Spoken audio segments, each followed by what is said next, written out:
Salatullah salamullah ala Toha Rasulillah.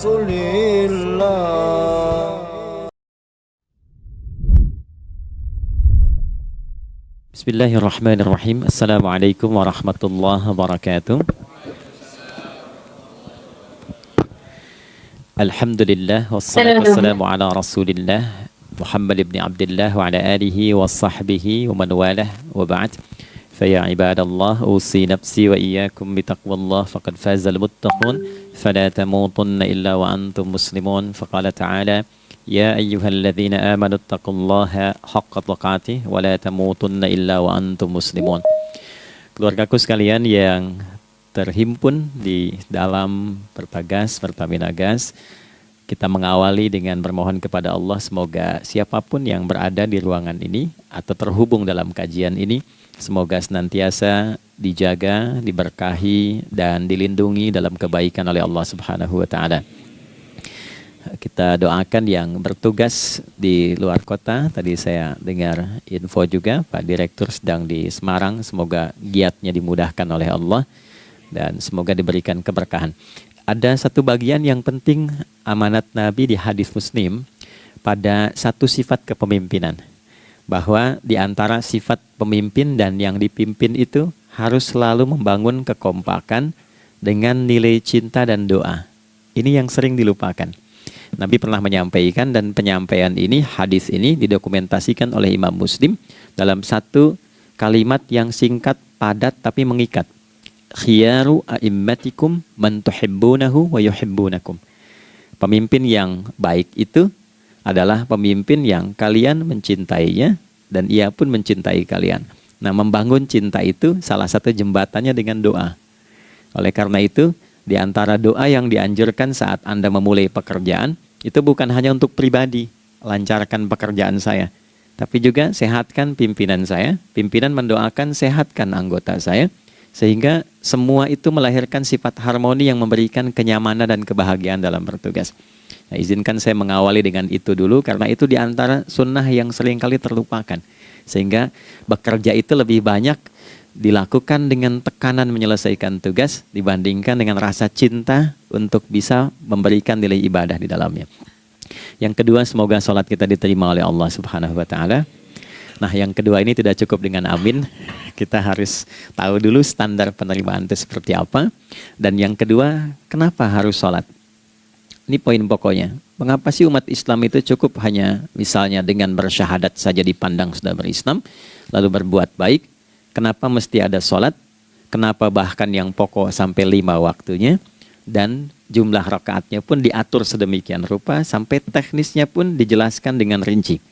Saking rincinya, bila ada yang menyimpang dari rincian itu, maka dianggap sholatnya tidak sah dan mesti diulang. Shallu kama ra'aitumuni usalli. Sholatlah kalian seperti kalian persis melihat aku menunaikan sholat. Dan dalam sholat inilah kemudian ada sanad yang tersambung secara ketat sampai-sampai dalam hadis Muslim nomor hadis 397. Demikian di Al-Bukhari juga diabadikan di nomor hadis 757 oleh sahabat Abu Hurairah. Sanadnya tersambung kepada Khalad bin Rafi Az-Zuraiqi, seorang yang sholat di samping Nabi tapi bermasalah sholatnya. Lalu Nabi meminta beliau untuk mengulangi sholatnya. Sampai 3 kali peristiwa itu hingga beliau berkata, ya Rasulullah au kama qala alimni ma uhsinu ghairah. Ya Rasulullah, tolong ajarkan kepada aku karena aku tak punya pengetahuan lebih dibandingkan dari apa yang telah aku kerjakan. Nah, dari dasar ini melahirkan satu pertanyaan kritis, ya, dan juga perlu argumentasi yang kuat secara syariah mengapa kita menunaikan ibadah salat. Baik, teman-teman sekalian, karena waktu kita sangat padat, ya, kita manfaatkan sebaik-baiknya. Saya mohon izin kajian kita akan lebih fokus kepada inti materi sehingga manfaatnya lebih banyak kita dapatkan. Salat satu-satunya amalan di dalam Islam yang mencakup 4 bagian pokok dalam beragama. Jadi ketika seseorang menetapkan dirinya beragama dan ciri satu nilai agama itu bernilai benar, ya, dalam nanti kalau kita mau komparasikan atau kita riset, itu ciri pokoknya ada 4. Satu, ada aspek namanya aspek keyakinan, ya, tauhid atau akidah. Nggak mungkin kan beragama kalau nggak yakin. Ya, karena itu pasal 29 ayat kedua itu mengandung nilai keyakinan.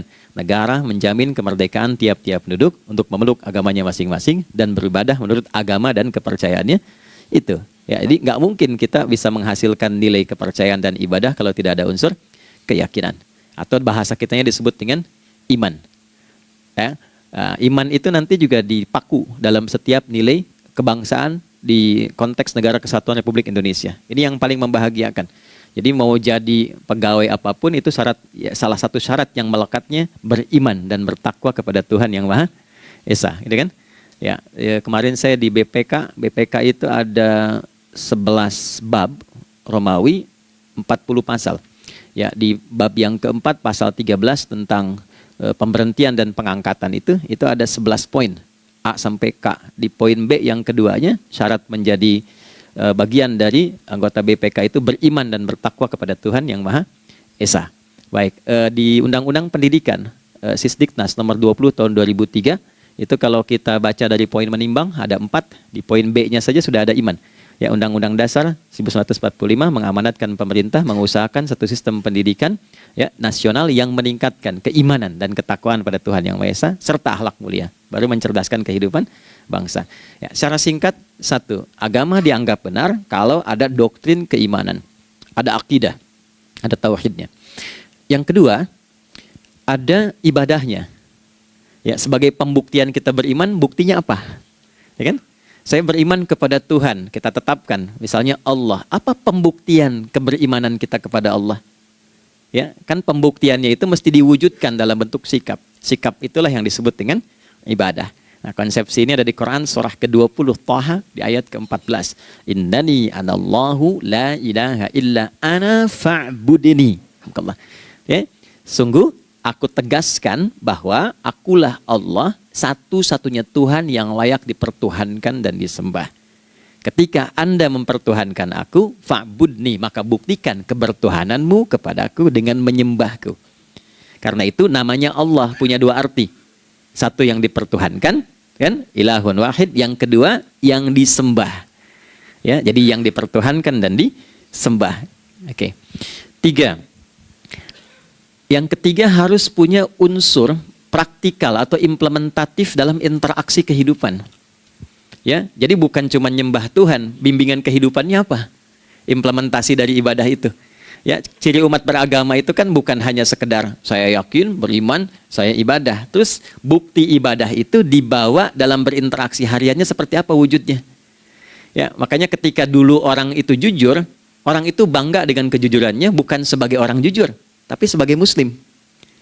Jadi ketika ditanya, kenapa Anda jujur? Karena saya muslim. Ketika ada seorang penggembala di Sahara yang sangat gersang, diuji oleh Umar bin Khattab, ingin diambil kambingnya, kan kisahnya viral kan? Baik ya? Oh, tapi ini bukan punya saya. Bilang aja pada tuan Anda, kalau kambingnya hilang satu dimakan serigala. Lantas di mana Allah? Jawaban itu yang menggetarkan kepada jiwa. Jadi kebenaran yang diungkap dengan sikap kejujuran itu implementasi nilai beragama. Nah, jadi praktek ibadah ada di muamalah. Oke, satu akidah. Akidah dibuktikan lewat ibadah, ibadah diimplementasikan dalam muamalah. Itulah sebabnya nanti seluruh bagian tubuh kita ketika digunakan untuk bersifat dan bersikap, itu ada tuntunan iman di dalamnya. Oke? Misal, saya tanya begini ya, ini mukaddimah ya, kita belum mulai nih. Saya tanya gini, apa fungsi mata? Tuh kan, sudah keliru kan? Nah, kalau hanya melihat, hewan juga melihat. Ya, coba kambing melihat, ya kan? Elang melihat. Lalu apa bedanya fungsi mata kita dengan mata hewan? Ternyata ketika kita meriset ayat-ayat Al-Quran terkait dengan fungsi tubuh kita, itu rata-rata dibuka dengan iman dulu. Quran surah 24, surah Cahaya, ayat 30 untuk laki-laki, 31 untuk perempuan. Qul lil mu'minin. Ya Muhammad, katakan, viralkan pada pria-pria yang menyatakan dirinya telah beriman. Yaghuddu min absarihim. Gunakan pandangannya itu yang dibimbing oleh imannya untuk melihat yang baik saja menurut standar imannya. Jadi kalau menurut imannya tak baik, gak boleh dilihat. Karena itu ketika Anda sudah mengatakan asyhadu an la ilaha illallah, asyhadu anna Muhammad Rasulullah, kalimat itu dari lisan turun ke hati, itu jadi cahaya ke bagian tubuh kita. Makanya ketika Anda melihat, itu ada cara pandang tertentu yang dibimbing iman, standarnya beda dengan tanpa iman. Kalau nggak ada iman, semua mungkin terlihat. Tapi ketika ada iman, hati kecil Anda akan bicara, ini nggak baik. Palingkan. Nah, memalingkan dari yang tak baik menurut iman, itu namanya ghaddul basar. Oke, perempuan juga begitu, setara. Wa kullil mu'minati yaghdudna min absarihinna. Dan katakan pada setiap perempuan yang menyatakan dia beriman, maka gunakan pandangan itu dengan bimbingan imannya. Ketika tak baik menurut imannya, palingkan. Ya, Anda lihat kajian di YouTube, terus ada iklan kan? Nah, terus menurut standar iman nggak bagus, itu otomatis akan nggak suka itu. Ya, pasti dipalingkan. Ya. Anda kalau naik pesawat tuh ya, tugas keluar tuh, pertagas tugas keluar. Kalau pramugari lagi demo tuh yang dilihat pramugarinya apa demonya dulu. Nah, iman itu akan bekerja di situ tuh. Ya, palingkan tuh. Nah, sama dari mata turun ke, jangan langsung ke hati aja, ke lisan dulu kan. Ya, ke mulut kan. Itu mulut tuh ketika digunakan fungsinya, imannya disebut dulu. Ya, Quran surah 49 ayat 11 misalnya. Ya ayyuhalladzina amanu, imannya dulu. La yaskhar qaumin qaum. Ayat 12-nya la yaghtab ba'dukum ba'dha. Hai orang-orang yang telah menyatakan beriman. Kalau pakai alladzina disebutkan 1080 kali dalam Al-Quran, itu kalimatnya diksinya singkat, padat, mencakup semua tanpa sekat. Oke, jadi kalau laki-laki, perempuan, tua, muda, besar, kecil, beda strata, duniawi, itu semua tercakup di dalamnya. Hei semua yang telah menyatakan beriman, gunakan imanmu untuk membimbing lisanmu bertutur. Kalau masih merasa punya iman, jangan gunakan lisan untuk mencela, merendahkan orang. Untuk bergibah, membuat hoax. Didetilkan oleh Nabi, kalimatnya jelas. Man kana yu'minu billahi wal yaumil akhir, falyakul khaira aw liyasmut. Siapapun. Nah, dari alladzina ketika dirinci pakai man. Ya, man itu bentuk tunggal, ya, personal, tapi maknanya general. Jadi kalau Anda, saya, kita baca ayat atau hadis ada man, posisikan Nabi sedang bicara ke kita. Ya, hei Adi Hidayat, posisikan Nabi bilang gitu tuh. Kalau engkau merasa beriman sama Allah dan yakin dihisab di hari kiamat, jaga lisanmu. Katakan yang baik dengan bimbingan imanmu, tak mampu engkau diam. Jadi cukuplah suami istri itu menggunakan satu hadis ini, pasti sakinah itu muncul dalam kehidupan rumah tangganya. Ya, itulah sebabnya kenapa sakinah didahulukan dibanding mawaddah.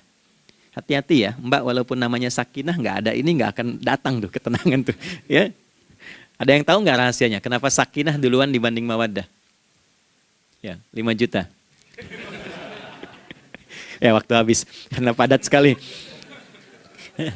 Maddah jamaknya mawaddah, rasa kasih yang tumbuh dari pemberian materi.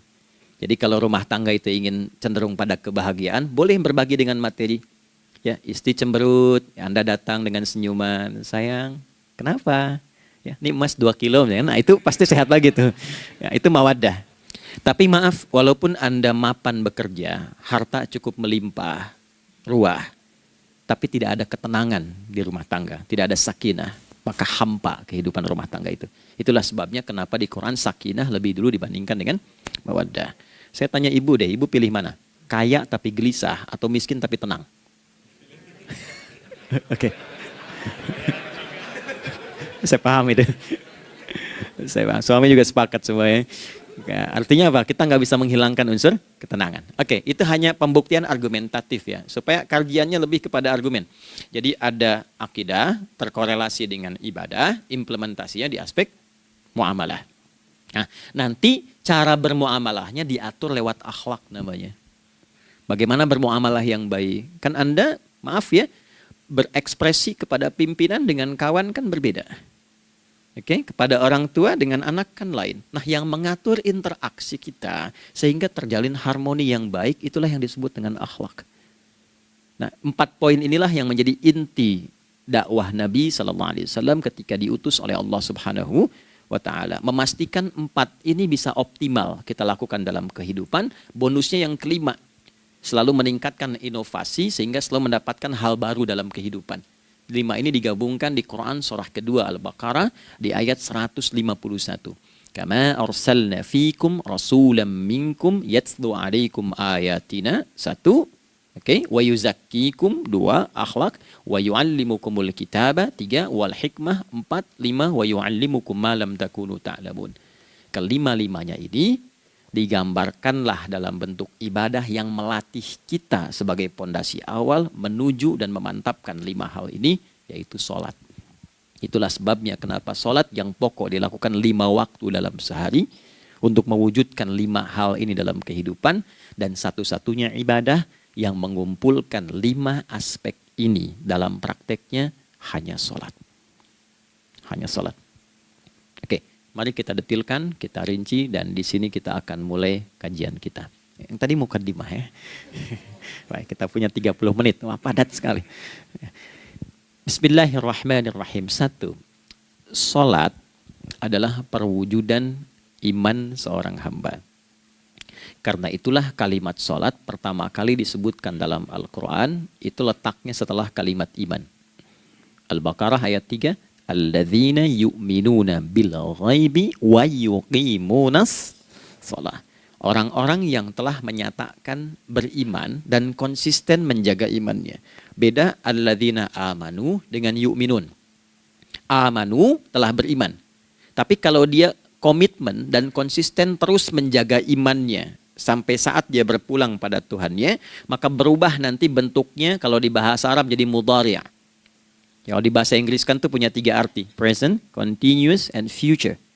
Jadi kalaupun sekarang terus berlangsung sampai masa depan pun saya tetap akan beriman. Nah, pembuktian untuk menjaga iman itu pembuktian utamanya pada sholat.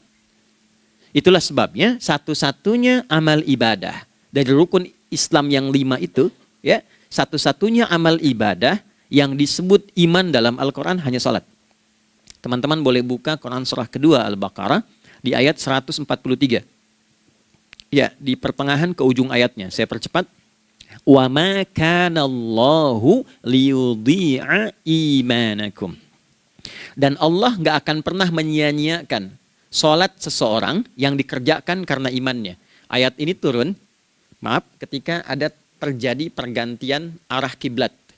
Dari yang tadinya semula ke Masjidil Aqsa, lalu berputar 180 derajat, beralih ke Masjidil Haram. Nabi sedang berada di luar Madinah. Madinah tempo dulu, wilayahnya nggak seluas cakupan sekarang. Oke, kalau diilustrasikan, area sekitaran Masjid Nabawi sekarang itulah Madinah lah. Di luar itu sudah di luarnya. Nah, Nabi sedang sholat, riwayatnya banyak menyebutkan, ada yang mengatakan zuhur, ada asar, ada maghrib. Di pertengahan itu turunlah Al-Baqarah ayat 144. Qad nara taqalluba wajhika fis sama' falanuwalliyannaka qiblatan tardaha fawalli wajhaka syatral masjidil haram. Maka berputarlah dengan turunnya ayat ini 180 derajat menghadap ke arah Masjid Al-Haram. Problemnya adalah ketika Nabi dan pengiring beliau kembali ke Madinah, area Masjid Nabawi, kan nggak semua masyarakat ikut. Maka virallah informasi itu bahwa kiblat telah beralih ke kiblat awal, yaitu Ka'bah Al-Musyarrafah. Maka penduduk panik pada saat itu. Status sholat kami yang tadi dikerjakan bagaimana? Karena sedang nggak bisa diulang, sudah pindah waktu. Maka turunlah kemudian firman Allah yang Al-Baqarah 143 itu, wa ma kana Allahu liyudhi'a imanakum. Karena engkau mengerjakan sholat itu dengan imanmu, maka Allah nggak menyia-nyiakan imanmu itu. Maksudnya apa? Walaupun arah kiblatnya tidak tahu mengarah kepada sisi yang belum berubah, tetap dihitung pahalanya sempurna karena imannya. Gitu. Nah, ini nanti yang menjadi landasan turunnya Al-Baqarah ayat 115. Walillahil masyriq wal maghrib fa aynama tuwallu fathamma wajhullah. Kalau Anda sedang tugas nanti di lapangan, lalu sulit menemukan arah kiblat. Aplikasi susah karena sinyal nggak masuk misalnya. Oke, kemudian juga matahari agak remang-remang sehingga sulit untuk terlihat patokannya. Maka dengan keyakinan, dengan iman itu, menghadaplah ke arah yang kita yakini, maka berlakulah Al-Baqarah 115. Di saat itu diterima amal ibadah kita sama dengan yang menghadap kiblat dengan dasar imannya. Oke, nah pengertian terbaliknya, mafhum mukhalafahnya, maka Nabi mengatakan, al-farqu bainal mu'min wal kafir tarkus shalah. Beda antara orang yang beriman dengan yang belum beriman adalah pada sholatnya. Jadi kalau ada orang mengatakan sudah beriman dan tidak menunaikan sholat, ini artinya keimanannya belum diakui sepenuhnya oleh Allah Subhanahu wa taala. Jelas ya? Halo, kenapa sedih begini? Maaf, saya terlalu cepat nggak? Enggak ya? Baik. Jadi dalam poin ini penting pembedanya di sholat. Itulah sebabnya kenapa dari kecil kan, usia sekian, dari mulai 3 ke arah 7 tahun contohkan. Ya, orang tuanya sholat bentangkan sejadah. Kalau bisa kalau anak sudah mulai suka tuh kasih model sejadah yang anak-anak sukai bentuknya. Ya, dulu ada anak saya senang model mobilan, saya tidak sebutkan supaya tidak endorse gitu ya. Dikasih sejadah dengan pola itu, dia senang tuh ikutin. Kita nggak minta sholat, dia datang sendiri. Ya, nanti setelah mulai 7 tahun kan baru diajarkan dengan baik, diajak ke masjid kalau yang laki-laki. Demikian seterusnya. Ya, mengapa dari awal dituntun seperti itu? Untuk memberikan sebuah penguat bahwa penjagaan iman dimulai dari sejak dini. Ya, tapi di Indonesia saya perhatikan kelasnya sudah advance. Ya, TK sudah manasik gitu. Oke. Itu satu ya. Karena nanti kalau Nabi bilang begitu artinya akan terjadi orang mengatakan beriman tapi tidak sholat. Ya, makanya keras dari awal Nabi katakan bahwa pembeda antara orang yang beriman dengan yang baru klaim beriman itu pada sholatnya.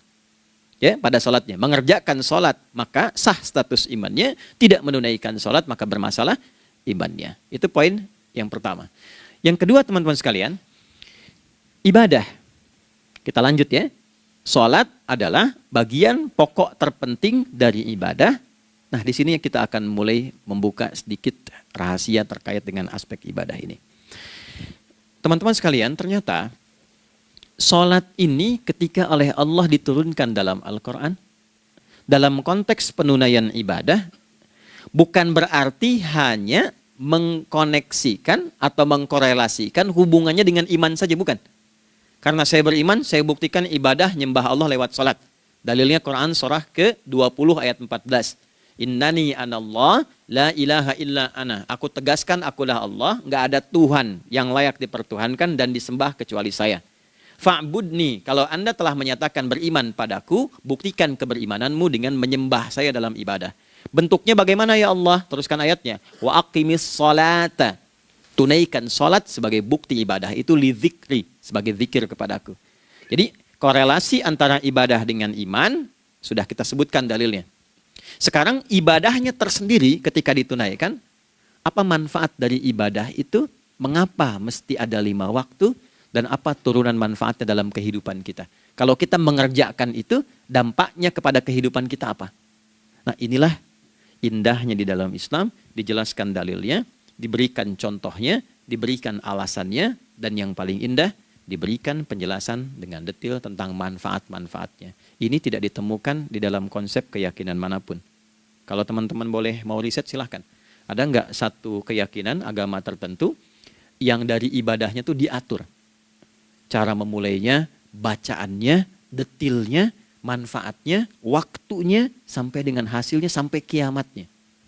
Ini menunjukkan bukan karya manusia. Bukan karya manusia. Kalau karya manusia setiap orang bisa buat itu. Ya, ketika ini menunjukkan bukan karya manusia, maka pertanyaannya dengan cara apa lagi Allah memberikan pembuktian pada kita bahwa Ia Tuhan yang hak yang harus kita sembah. Nah, kalau sudah paham, mari kita rincikan turunan tentang sholat ini. Kita mulai satu-satu teman-teman sekalian dari waktu sholat. Seperti kita ketahui waktu sholat ada 5. Tapi yang sering kita dapati dari yang 5 ini tidak semua orang mengetahui tentang makna dari nama dan pembagian di waktu ini. Yuk kita mulai rincikan. Sholat yang pertama namanya apa? Gak usah khawatir menang gak dapat hadiah kalau benar.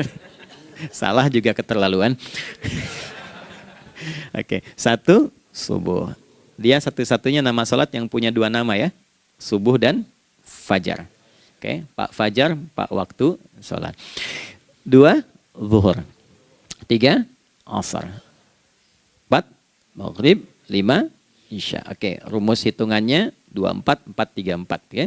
Rumus bilangannya 24, 4, 3, 4. Kalau mau tanya nomor koneksi dengan Allah, 24, 4, 3, 4, 2 subuh, 4 zuhur, 4 asar, 3 maghrib, 4 isya. Oke, pertanyaannya, apa artinya nama itu? Selama ini jangan-jangan kita hanya tahu namanya tapi tidak memahami maknanya. Itu poinnya. Oke, sekarang mari kita mulai. Izin saya tidak punya kemampuan untuk menuliskan, ya, karena memang saat ini terbatas. Tapi kalau diperkenankan bisa kita coba uraikan sedikit. Baik. Ya, bismillah, jazakallah khair. Mohon fokus baik-baik karena waktunya tinggal 21 menit lagi. Izin saya pastikan dulu ya supaya terlihat dengan baik. Ibu kelihatan di sana? Bagus.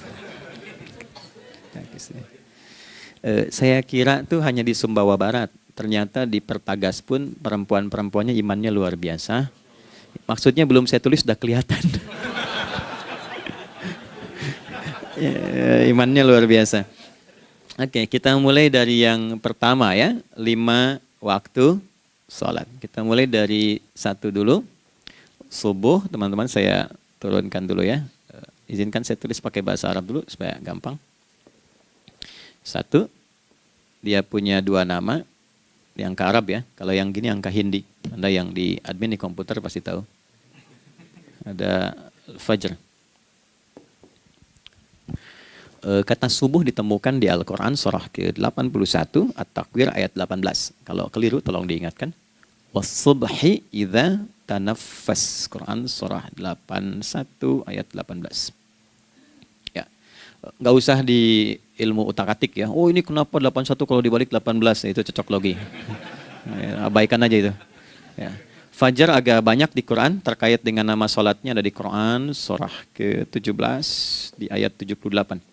Aqimis salata liduluki syamsi ila ghasaqil laili wa Qur'anal fajr. Inna Qur'anal fajri kana masyhuda. Yuk kita mulai ke maknanya dulu. Ingat rumusnya ya. Rumusnya ini selalu begini rumusnya. Aqidah selalu punya korelasi dengan ibadah. Ibadah selalu punya korelasi dengan muamalah, interaksi harian kita. Muamalah hiasannya adalah akhlak. Nah, barulah kemudian di sini muncul inovasi dalam kehidupan, hal yang baru. Hidup ya, yang mengacu pada 2 kebahagiaan yaitu dunia dan akhirat. Ya, konsepsi ini nanti ditemukan di Quran surah ke-2 Al-Baqarah ayat 201 dan menjadi doa paling favorit umat Islam Indonesia saat ini. Rabbana atina fid dunya fil akhirati. Oke, ya cukup. Subuh. Ini rumus dasarnya. Dari akidah kita beriman, pembuktian imannya lewat ibadah sholat. Apa hubungan sholat dengan aktivitas harian kita? Subuh asalnya terkorelasi dengan kata asbah. Oke? Asbah itu asalnya sesuatu yang sudah siap dengan rencana yang matang. Baik, orang Arab tuh kalau bertanya begini, kaifa asbahta ya akhi? Kaifa asbahti ya ukhti? Bagaimana kabarmu di pagi ini? Itu bukan hanya nanya kabar kesehatan. Beda dengan kaifa haluk, beda. Ya, itu bertanya bagaimana kabarmu hari ini, aktivitasmu bagaimana? Lancar, sudah siap, planning bagus, dan sebagainya. Ya, itulah sebabnya ketika Allah bersumpah dengan awal waktu, penandanya adalah planning kegiatan. Ya, was-subhi, dan aku bersumpah demi waktu subuh, awal mula untuk berkegiatan, idza tanafas, apabila sudah mulai bergerak, bersamaan dengan nafas yang keluar itu, maka sudah jelas rencana yang dibuat.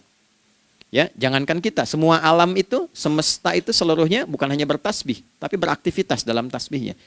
Di waktu subuh, matahari sudah mulai bersinar kan? Ya, dan sinarnya mengambil manfaat loh. Mengandung nilai manfaat, memecah keheningan malam dan menghilangkan kegelapannya. Gelap mulai hilang, datang kemudian sinar yang memberikan kita bimbingan untuk beraktivitas. Tumbuhan dimulai waktu itu sudah mengeluarkan oksigen, menyerap karbon dioksida. Saya waktu di Utrecht, di Delft di Belanda, ya, saya coba ingin membuktikan. Kan adzan nggak terdengar keluar ya. Jadi sebelum waktu subuh itu saya keluar, kebetulan flatnya waktu itu dekat area hutan yang agak rimbun, enak gitu, udaranya bagus. Itu sebelum subuh terasa karbon dioksida. Walaupun cuma beda hampir 1 menit. Tapi begitu masuk waktu subuh, keluar kesegaran yang luar biasa. Oksigen yang keluar. Ya, Ini kan nggak mungkin kalau kuasa Allah tuh nggak mungkin terjadi seperti ini kalau bukan kuasa Allah Subhanahu wa taala. Tapi poinnya adalah yang bicara begini Quran. Nah, sekarang yang ingin saya katakan adalah alam semesta dalam konteks seperti matahari, kemudian tumbuhan, binatang, ayam bahkan mulai berkokok, punya planning yang teratur. Masa kita makhluk yang dihisab tuh nggak teratur? Nggak punya perencanaan? Maka subuh itu mengajarkan kepada kita, jangan sampai ada orang Islam yang punya keimanan, lalu menunaikan sholat, diajarkanlah oleh Allah, setiap masuk subuh itu harus punya agenda yang jelas. Planning yang terukur. Jangan terjadi mengaku muslim, beriman, tapi nggak jelas perencanaan hidupnya. Jam 7 mau di mana? Jam 8 kerjakan apa? Anda dari sini ketemu 7 ke 4, atau setengah 8 ke setengah 5, 8 jam kerja. Oke, berangkat jam berapa? Petakan di jalan macetnya di sebelah mana? Ukur sampai kantor tiba jam berapa? Apa yang mau dikerjakan di kantor? Itulah Islam, itulah subuh. Sehingga tidak ada satupun orang Islam di era Nabi mengajarkan beraktivitas kecuali terukur dan teratur.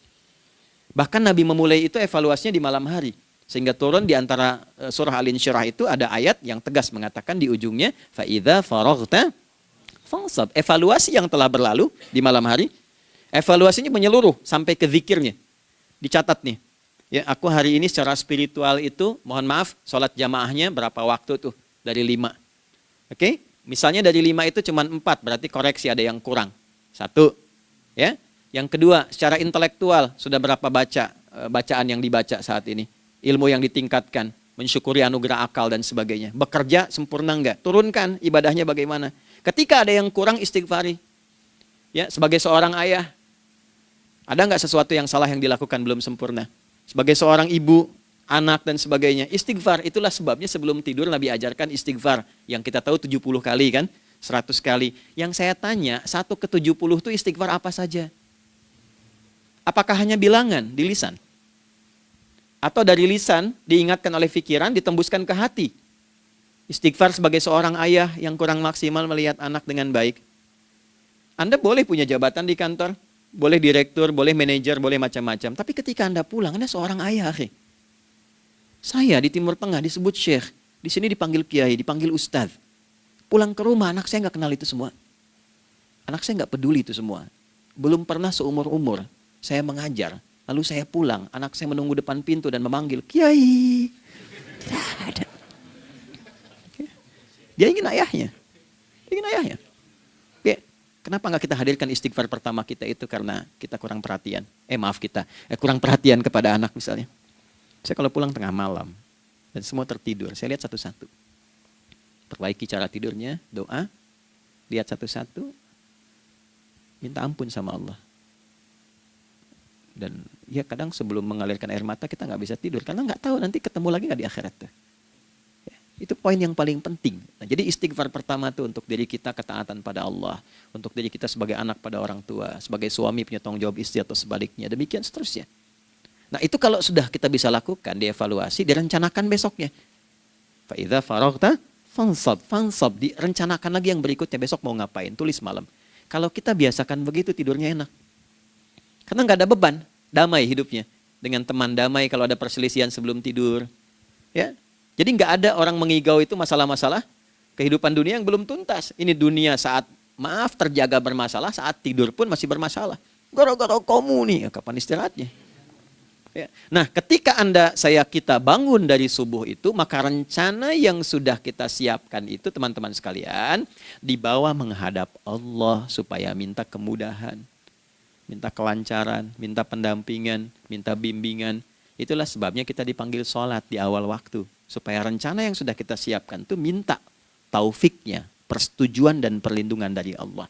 Inilah yang menjadikan rahasia umumnya para sahabat memulai berkegiatan sejak dari masjid. Teman-teman boleh riset deh hadis-hadis tentang sholatnya sahabat dan kaitannya dengan syuruk dan pekerjaan. Rata-rata memulai dari masjid. Mereka tungguin, evaluasi, begitu siap, syuruk, minta sama Allah, berangkat. Saya mau kasih satu rahasia ya. Boleh jadi ijazah tapi ini diantara kita aja ya. Anda boleh lakukan, berangkat ke masjid itu dengan baik. Terus minta misalnya, ya Allah, kau perintahkan aku untuk berikhtiar, sekarang aku lakukan. Kau perintahkan aku untuk merencanakan, sekarang aku ikhtiarkan. Mohon lindungi, mudahkan, dan berikan bimbingan terbaik untuk mendapatkan hal yang wajar, halal, baik, dan kau ridhoi. Anda berangkat. Pulang, sebelum nyampe rumah, mampir dulu ke masjid. Masjid terdekat dari rumah aja. Sholat 2 rakaat, situ. Ya, sholatnya bisa sholat wudhu, tahiyatul masjid, dan sebagainya. Setelah itu pulang. Doa dulu habis sholat, ya Allah, aku telah berikhtiar seperti apa yang telah engkau perintahkan. Sekarang aku memohon rizki darimu seperti apa yang telah engkau janjikan. Kalau dengan semua ikhtiar ini belum cukup menurunkan rizki darimu, maka mohon tunjukkan padaku saat ini dengan cara apa lagi aku mesti berikhtiar. Oke? Silahkan Anda pulang dengan suasana itu ke rumah. Dan lihat apa yang terjadi. Rasakan bedanya, bedakan rasanya, dan pasti terasa bedanya. Gak ada kesan yang lain pada jiwa. Jadi yang dibawa ke rumah itu bukan aura kantor.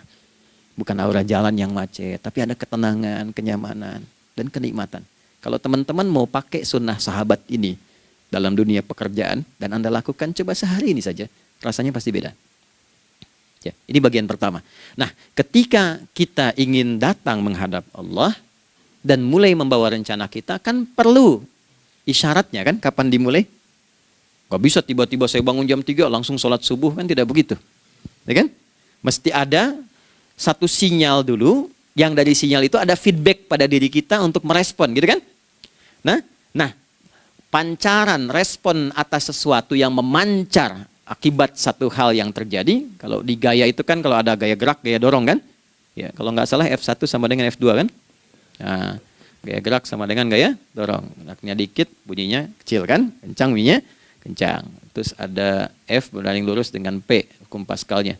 Gaya berbanding lurus dengan tekanan, kan? Semakin banyak gaya semakin tertekan.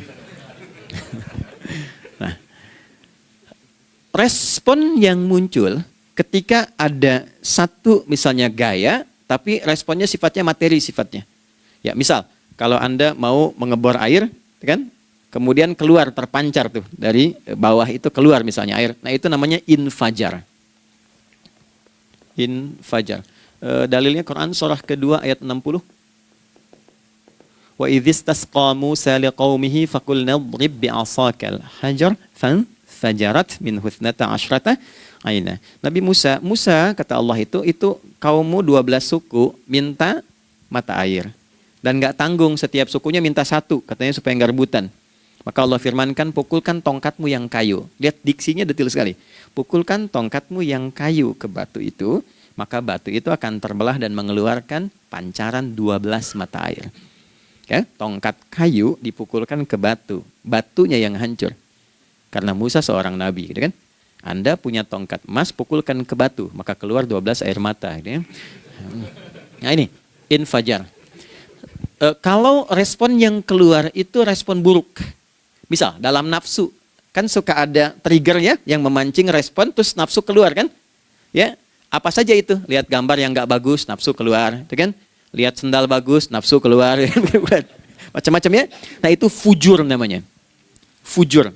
Hurufnya masih sama, cuma bentuknya berbeda. Fa, jimnya masih ada waw, ada ra-nya. Fujur. Quran surah 91 di ayat 7 sampai 10, wa nafsi wa ma sawwaha fa alhamaha fujuraha wa taqwaha. Fujur tembus ke nafas, nafas memerintahkan yang buruk disebut su. Nafas ketemu su jadi nafsu. Makanya nama lain fujur itu nafsu.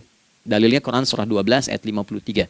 Wa ma ubarri'u nafsi innan nafsa la'ammaratun bisu.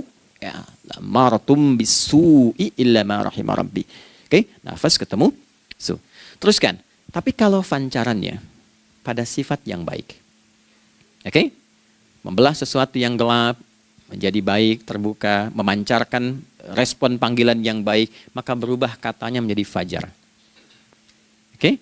Matahari diperintahkan oleh Allah, diperintahkan membelah kegelapan malam. Keluarlah sinar pertamanya, disebutlah fajar. Kenapa? Karena ada respon kebaikan keluar darinya. Baik, perhatikan baik-baik. Quran surah kedua, ayat 187. Wa kulu washrabu hatta yatabayyana lakumul khaytul abyadu minal khaytil aswadi minal fajar. Itu untuk matahari. Kita lagi tidur enak-enak, sudah nyiapin rencana malam-malam. Tiba-tiba ada panggilan. Allahu Akbar, Allahu Akbar. Itulah tandanya hati kita mengkonfirmasi iman kita dalam diri kita. Cepat, sudah adzan. Pernah begitu? Nah, konfirmasi itulah dalam bahasa lain yang disebut dengan fajar namanya. Datang. Jadi waktunya matahari membelah disebut dengan fajar, konfirmasinya pun disebut dengan apa? Fajar. Ya, jadi bersamaan waktunya dengan dua hal itu. Datanglah panggilan. Itu yang dimaksud Quran, hubungan iman dengan konfirmasinya sampai ke sholatnya ada di Quran surah 8 ayat 2. Innamal mu'minuna, iman. Alladzina idza dzukirallahu adzan wajilat qulubuhum, iman. Jadi begitu ciri iman itu ada dalam jiwa, dipanggil lewat adzan, kan? Allahu akbar, langsung merespon, ya Allah sudah adzan. Walaupun setelah adzan ada lagi getaran, baru adzan belum qomat gitu kan. Nah, misal ya. Nah, tapi inilah fajar. Jadi maksudnya rencana Anda ini agak jarang dibahas ya.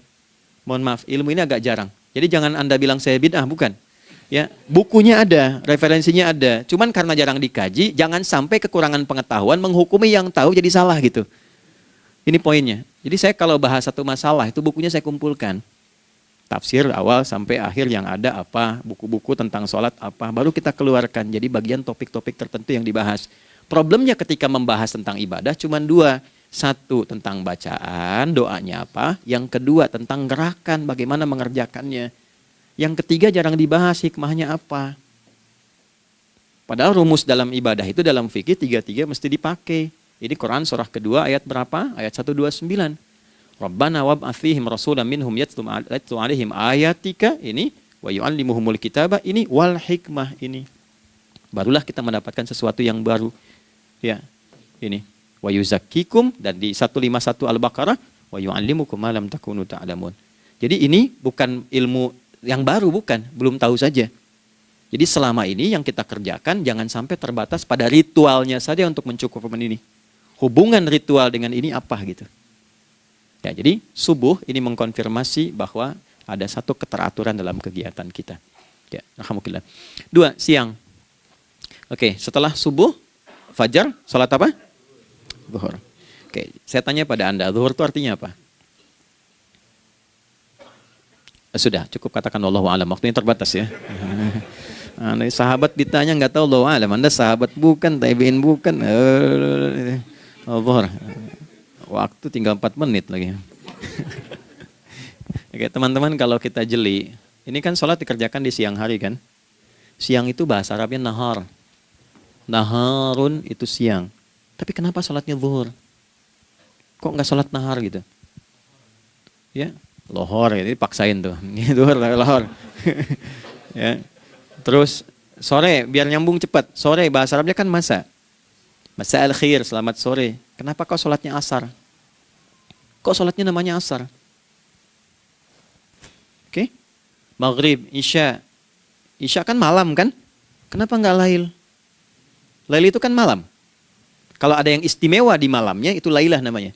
Makanya ketika turun Al-Quran disebut Lailatul Qadar. Karena malamnya istimewa. Beda, lail dengan lailah itu beda. Lail itu waktu malam, lailah ada yang istimewa di malam itu. Ya, jamaknya lail, layali, lela, lili, lala, itu malam. Ibu lili, ibu malam-malam. Ya. Zuhur artinya jelas, terang. Ada idhar, dibaca dengan jelas, terang, gak boleh dengung. Man amana, itu kan? Ya, min husni, harus jelas. Ya, ada a, jelas. Zuhur kenapa disebut zuhur? Untuk evaluasi kegiatan kita dari setengah hari. Sudah jelas belum hasilnya? Ya, Anda punya rencana di sini, evaluasi di siang. Jelas gak hasilnya? Pekerjaan Anda yang sekarang diamanahkan dari pagi jam 7 sampai sekarang, evaluasi dulu. Dicek, jangan cuma ditinggalkan. Oke, saya sedang kerjain, tinggalin dulu sholat. Bukan begitu. Ketika akan sholat, Anda cek dulu. Dari ke siang itu tengah hari, bagaimana hasilnya? Ada yang perlu disempurnakan nggak?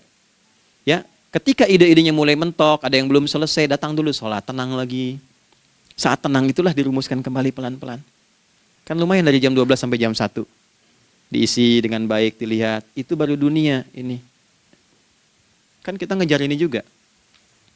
Karena nanti ayat 200-nya, ada yang cuma ngejar ini. Wa minan nasi may yaqulu rabbana atina fid dunya. Bukan, kalau nggak hafal diam aja.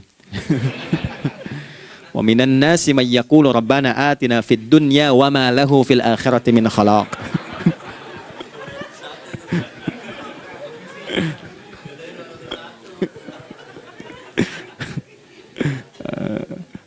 Paham kan? Dan di antara manusia ada yang fokusnya hanya dunia yang dikejar, sehingga nggak kebagian akhiratnya. Padahal dia tahu dia mau pulang. Yang lebih aneh lagi, pengen pulang surganya Firdaus dekat dengan Nabi. Tapi tiap hari kerjakan dunia, dunia lagi, berangkat gelap, pulang gelap, terus meninggal gelap juga. Kan repot. Nah, maka mesti investasi kan. Anda kalau tugas keluar kan, apalagi keluar negeri kan hukumnya beda. Bekalnya pun tidak sama. Anda tugas ke Amerika, mata uangnya sudah beda, hukumnya sudah beda. Terus pengen pindah ke alam barzah, pengen hukumnya sama dengan dunia, mustahil. Ya, makanya dimensinya beda, keadaannya tidak sama, baju yang dipakai kan beda, barang-barangnya nggak sama. Makanya disebut telah meninggal dunia, meninggalkan semua yang melekat pada dunia, pindah ke alam lain, persiapan menuju titik akhir yang tidak ada ujungnya lagi, nggak ada pembuka lagi. Jadi sudah ujung begini, nggak ada ruang lagi yang lain. Itu akhirat namanya. Makanya di sini cuma dua pilihannya. Kalau nggak ke surga, nah itu. Apa investasi yang ada di sini? Maka siang itu dicek dulu, pekerjaan jadi ibadah nggak? Tadi niatin ibadah nggak waktu berangkat dari rumah? Kan? Waktu ngetik, waktu ngerjain di kantor, jadi ibadah nggak? Kalau ibadah, Anda nggak mungkin berbuat kriminal. Anda nggak mungkin berbuat maksiat, nggak mungkin nipu, nggak mungkin nyogok, nggak mungkin korupsi. Kan lagi ibadah, nggak mungkin curang. Kan lagi ibadah. Anta budallaha ka'annaka tarah. Anda itu mengerjakan segala hal sebagai ibadah, merasa diawasi Allah. Fa in lam takun tarah fa innahu yarak. Kalaupun Anda merasa nggak melihatnya, Anda yakin Anda dilihat. Itulah kerja pakai iman, maka ini di bawah akidahnya. Jangan ditinggalkan. Nah, inilah yang selama ini kita butuhkan. Ya. Inilah yang melahirkan nilai etik, makanya adanya dalam jiwa. Takwa itu kan dalam jiwa, melahirkan etos. Etos mendorong kepada logos, logos melahirkan patos. Kepantasan dalam bekerja. Jadi Anda sekuat apapun ilmunya, kalau nggak punya etos, itu rusak. Jadi tidak cukup akal sehat. Jiwa yang sehat itu lebih penting. Banyak orang akalnya sehat. Ingat, akal itu tidak memberikan perintah. Dia hanya merumuskan satu instruksi dalam jiwa supaya mudah dilakukan dan dieksekusi oleh fisik. Jadi akal yang sehat itu seberapa pandai ilmunya, seberapa cepat mengeksekusi perbuatan. Tapi kalau yang dieksekusi itu dari perintah nafsunya, masalah. Habis saja waktunya tuh. Ini gimana ini? Tolong jawab loh. Nah, teman-teman karena sudah habis waktu jam 1, kita baru zuhur ini. Nah, yang paling menarik itu gini, yang paling menarik kalau ada orang belum sadar sampai zuhur tentang akibat kehidupan ini, maka muncullah asar.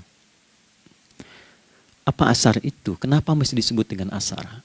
Dan apa manfaat istimewanya asar kepada jiwa kita? Itu di kesempatan lain kita akan bahas. Teman-teman, waktunya sudah habis ya. Saya menghargai Anda, kan tidak boleh juga saya ngajarkan tapi mengambil yang sesuatu yang tidak tepat ya. Kita buktikan keimanan kita dengan mengerjakan amanah pekerjaan di tempat ini dengan baik, waktu digunakan dengan baik. Kita saling mendoakan supaya semua kita dijaga oleh Allah Subhanahu wa taala. Maafkan saya, lain kesempatan kita berjumpa kembali untuk melanjutkan apa yang telah kita bahas hari ini. Mari kita berdoa, semoga doa kita diterima oleh Allah Subhanahu wa taala. Allahumma taqabbal minna innaka antas sami'ul alim wa tub 'alaina innaka antat tawwabur rahim. Nahmaduka kama 'allamtana an nahmadak wa nashkuruka syukran kama 'allamtana an nashkurak. Antal muqaddim wa antal muakhir bi yadikal khair innaka 'ala kulli syai'in qadir. Ya Allah, kami memuji-Mu seperti Engkau mengajarkan kami untuk memuji dan bersyukur atas segala nikmat-Mu seperti Engkau bimbing kami untuk mensyukuri segala nikmat-Mu. Allahumma salli wa sallim wa barik ala habibikal karim rasulikal mustafa al-amin sayyidina Muhammadin wa ala alihi wa sahbihi ajma'in. Ya Allah, anugerahkan kami kemampuan untuk terus bersalawat pada Rasulullah, sehingga dengan itu kami mendapatkan kemampuan yang baik untuk meneladani kemuliaan beliau dalam beraktivitas kehidupan. Rabbana la tada' lana fi maqamina hadza dhanban illa ghafarta. Ya Allah, jika ada pendosa hadir di ruangan ini atau terhubung dalam kajian ini, maka jangan biarkan ya Allah ia meninggalkan tempat ini dan kajian ini kecuali Engkau telah ampuni seluruh dosa-dosanya. Wala hamman illa farajtah. Ya Allah, jika ada satu di antara kami yang menghadiri kajian ini membawa kegelisahan, maka mohon tenangkan keadaan hatinya. Wala 'asiran illa yassartah. Jika ada yang sedang diliputi oleh kesulitan, maka mudahkan, ringankan dan hilangkan seluruh kesulitannya. Wala maridan illa syafaitah. Dan bila ada di antara kami yang diuji dengan penyakit, maka mohon angkat dan sembuhkan penyakitnya. Rabbana atina fid dunya hasanah wa fil akhirati hasanah wa qina adzabannar. Wa sallallahu ala sayyidina Muhammad wa ala alihi wa sahbihi ajma'in. Wa akhiru da'wana subhanakallahumma rabbana wa bihamdika nashhadu an la ilaha illa anta nastaghfiruka wa natubu ilaik. Walhamdulillahi rabbil alamin. Nasrun minallah fathun qarib wa basyiril mu'minin. Terima kasih untuk semuanya. Mohon maaf kami langsung pamit. Assalamualaikum warahmatullahi wabarakatuh. Salatullah salamullah ala